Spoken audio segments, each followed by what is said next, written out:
Byton is unveiling a new sedan, a new luxury sedan. They announced that they're going to do it at CES Asia, where I'm planning to be to cover that for you guys. But Alex, you just came back from Milan, where you covered the European unveiling of their SUV. How could that be? That's true. As a matter of fact, you already seen the interview video that I did with their CEO. It's posted already. But in the next couple of days, I will unleash on you, post the video, just everything else, and the shots of the car, an event, and another interview with one of other YouTubers. So this should be fun. And of course, there are a bunch of other news that are already coming out it's early Monday morning, really, well, almost afternoon. So all of this is coming up next. Taking over the world, electrifying the world, electric. If you are watching me live on Patreon right now, thank you for supporting my channel and my travels and the equipment and everything. And if you're watching this on YouTube in replay, thank you so much for being part of my community. See, I'm clever. And of course, please consider subscribing so you don't miss anything moving forward. All right, let's talk about Byton. Again, as you guys know, just did a report. Now, this is the edited video that I haven't posted yet. I will in the next couple of days, but as you can see, well, this is their CES unveiling for the world, and this is me at their European unveiling at Milan Design Week, where I just came from. Still jet lagged, actually. But yeah, they are teasing a few pictures now, saying that they're going to come up with a sedan, which I'm looking forward to, actually, with a level 4 autonomous driving. Here's another teaser picture. As you can see, that almost like a luggage handle on top of that. I'm hoping that's a LiDAR. I mean, I'm really hoping that's a LiDAR. I feel like a LiDAR is really an essential part of any car that wants to be L4 or L5. It's definitely... It's a must, along with cameras, HD cameras preferably, and many other radars. Now here's another one, which I'm actually not even sure which part of the car this is, so use your imagination. It's either the I don't know, I'm not even gonna guess. So anyway, but this is exciting. So as far as my trip to Beijing Auto Show, I still don't have my visa. My flight is tomorrow morning, so if I either get a phone call in the next couple of hours and I jam to the embassy before they close, or I get a call after they close and I jam there in the morning, early morning tomorrow, get my visa, and have about an hour and a half to make my flight at San Francisco International Airport, while having to check in my luggage a day before. So there is a possibility I won't make it to the flight. Literally, the doors will close in front of me, but my luggage would be in Beijing. Anyway, it doesn't look good, but I mean, I'm going to be much probably more.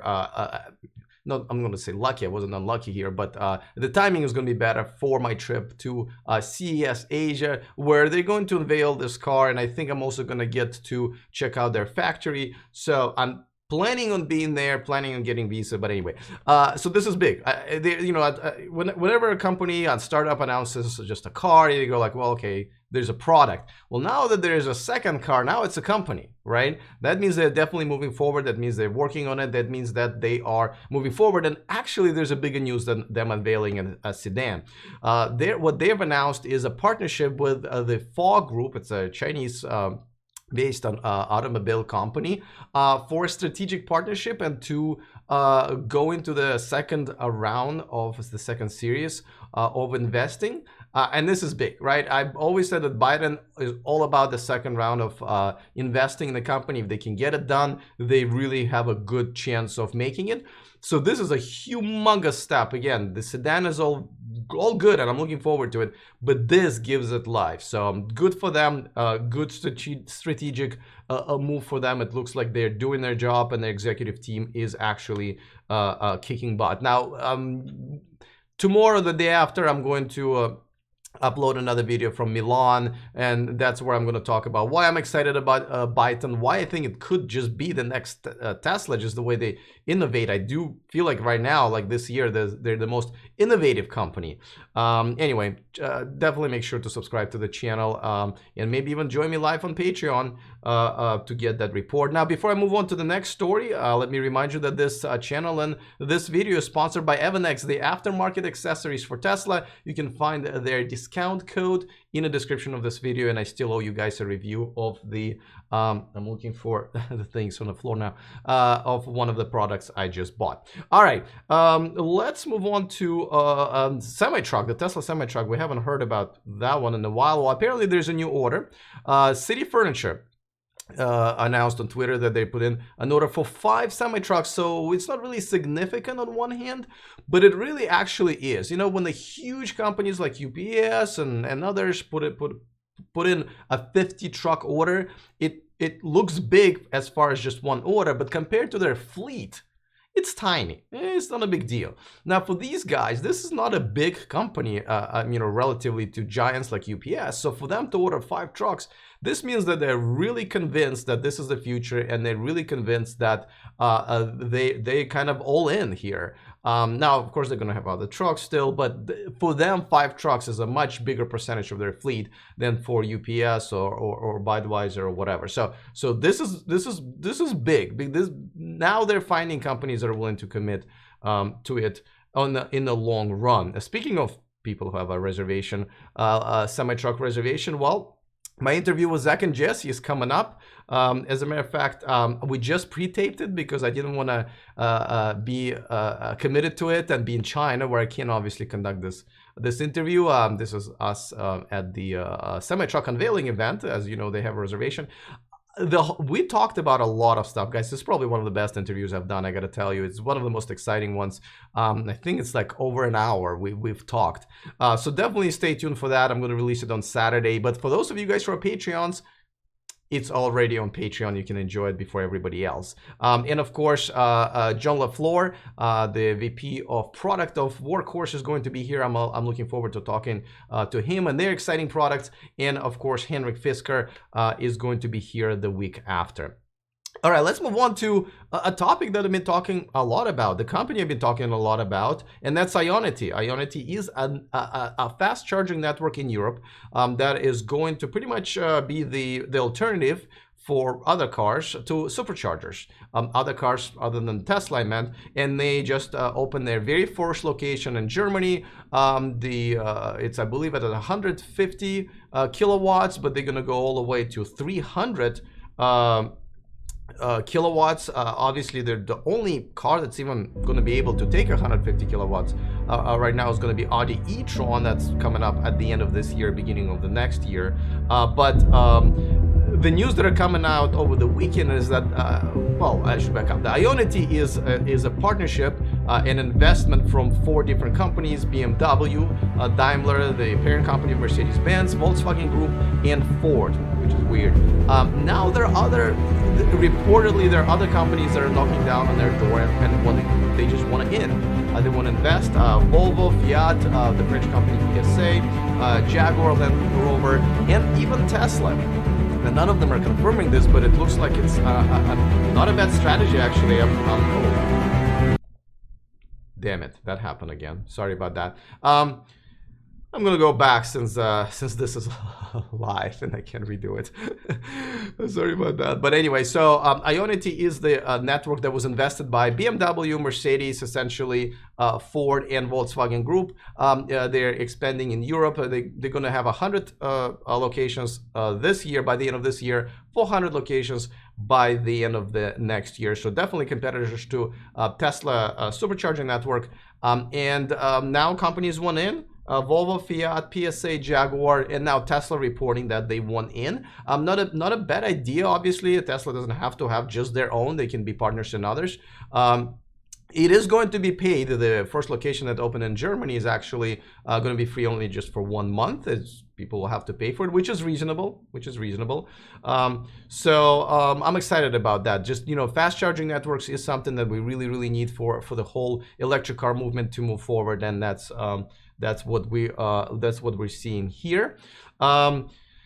Let's see. Oh yeah, next news is that Tesla has registered over 5,000 VINs for Model 3 this week. Now, I was excited last time they did it. I believe a week ago it was about 8,000, but even though it looked like it was an indication of a major ramp up, but as you know, they ended up shutting down their production for scheduled maintenance to increase the production, but they didn't make 8,000 Model 3s. They looks like they're making 2,000 per week of those. Some reporting a little bit more, but definitely not disappointing just yet. Hopefully not. But this doesn't really indicate, after last week, this doesn't indicate that necessarily they're on pace to make 5,000. They're saying, Elon Musk was saying that after this shutdown, and now they're back up to production, they should be somewhere between 3,000 and 4,000 in a very near future. So this is good news, but take it with a grain of salt because of that. And also a little bit of trouble, a lot of trouble actually. Tesla app was down almost all day Saturday, and for some people in my Facebook group, I still see some people saying that they cannot connect. Now, some people claim, some naysayers claim that this is horrible because Model 3 owners who have to use the app, don't have to, but mainly use the app to connect to the car, are going to be locked out of their car, and if they don't have that second backup card, they can. That's not true, because obviously you unlock your Model 3 with a Bluetooth connection. You don't really need the internet connection. But yes, if you somehow got locked out of your app, then you're kind of out of luck. And then you do have to use a backup card, which should be in your wallet. But yeah, I mean, the almost 24-hour downtime is not good. So that's something that they obviously need to work on, and I hope they do. All right, let's move on to the comment of the day. I missed those. And again, guys, I have to apologize. I'm gonna guarantee replying to all comments on Patreon, at least everything that I see. But on YouTube, I've been getting so many that I think I went up to 2 or 3 hours a day sometimes replying to them, and I just unfortunately I don't have all of that time. So I'm gonna try to see as many of them as possible, but I'm not sure if I can reply to all of them at this point. Now, this comment of the day comes from Eric Fontaine, and this is regarding Byton. I'm going to use this picture because I really like it. Very Milan of me, I think. Anyway, here Eric says, given that China spies on its own citizens, how can consumers feel safe that their China-made car isn't secretly tracking their every move and recording their conversations? I know Byton isn't technically Chinese, but even to make a car in China, you have to partner with a state-controlled entity and share all of your technologies. That's true. However, Byton is a Chinese-based company, so they don't have to partner up with anybody.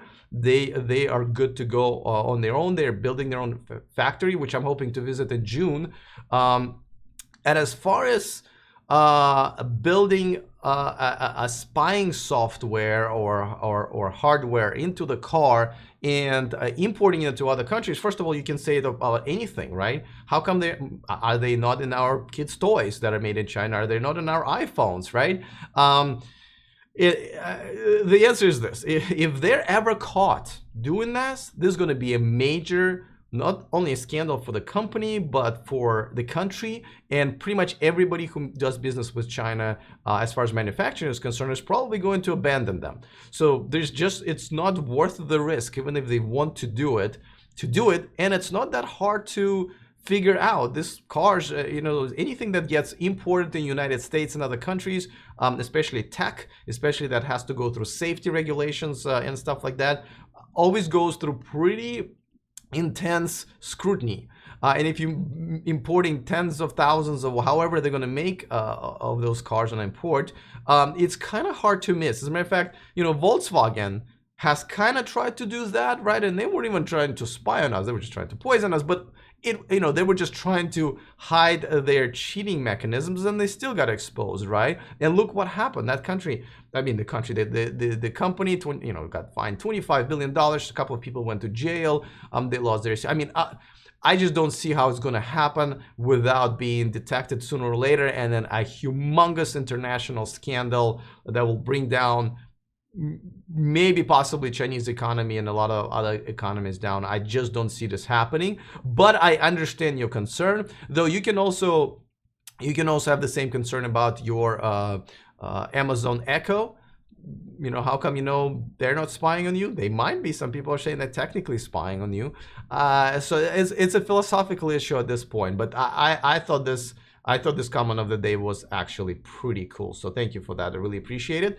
All right, guys. So if you don't see me live or reposting on YouTube tomorrow, as far as news is concerned, that means I made it to Beijing, and I will be back on a Monday with my news segments again, and of course lots of footage. I'm hoping to do reports not just on Byton but other companies. I'm excited to do that. But if you see me live tomorrow, that means I just never made it to the plane or never got my visa.